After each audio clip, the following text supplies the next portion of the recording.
This is Nick Miller for Protest and Liberty Today. We're talking about the gospel and gun control.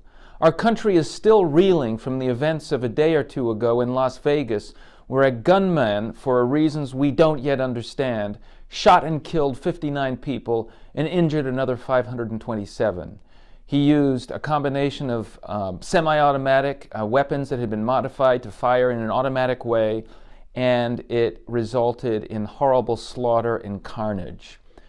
The seriousness of this event overshadows the fact that this is the 273rd mass shooting this year in America, mass shooting defined by 4 or more victims. Why does this happen, and do Christians have anything to say about it?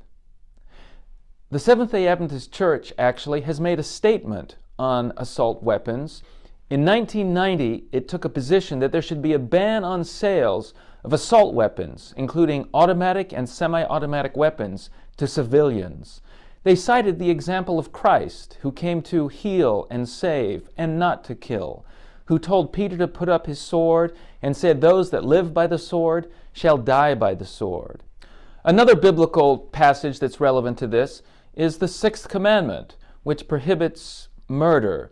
The spirit of that law, as Christ says in the Sermon on the Mount, is not just to prevent murder, but to act in the principle to preserve life. And there is a strong urgency to prevent these weapons from coming into general hands, which obviously result in much death. The fact is that other industrialized countries have gun laws that are much stricter than we have in the United States, and it results in gun-related deaths that are 10 to 50 times less than we experience in the United States. In Sweden, for instance, there is strict registration and background checks, regulations regarding the carrying and storage of guns. And they do have guns, but they have about 40 times less gun violence than we do. Even in a country where guns have become widespread, can it be reversed? Australia used to be a country without many gun laws, and then in 1996 they had a mass shooting involving 35 dead. They put into place a gun buyback program, they prohibited the use and sale of automatic and semi-automatic weapons, and their gun violence has dropped by almost 60%. Some people like to argue that guns don't kill people, people kill people. This is true, but people are able to kill so many more people if they have weapons that allow for it.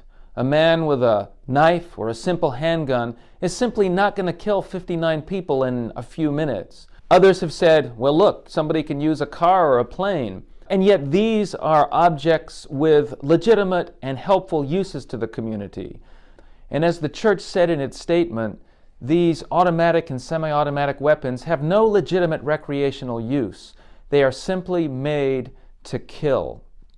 What keeps this gun violence going is really an unholy alliance between gun manufacturers, the gun lobby, and politicians who are willing to be bought.